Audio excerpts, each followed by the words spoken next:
coração. Não deveria ser assim.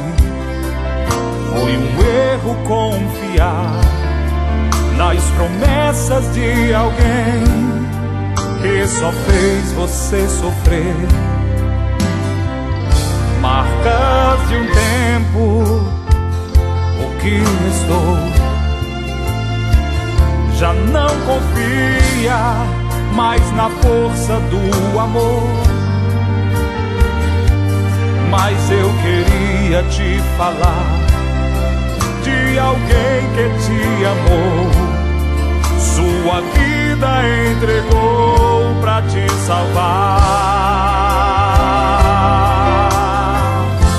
Jesus pode mudar a sua vida.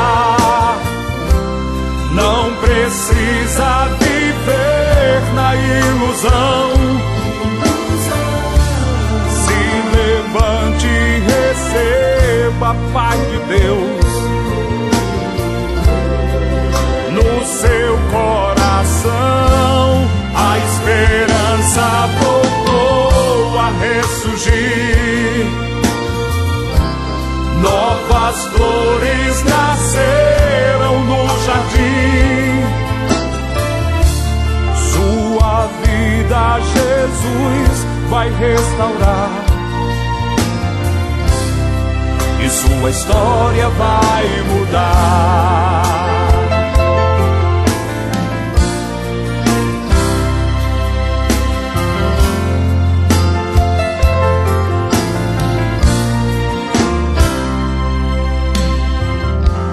Jesus pode mudar a sua vida.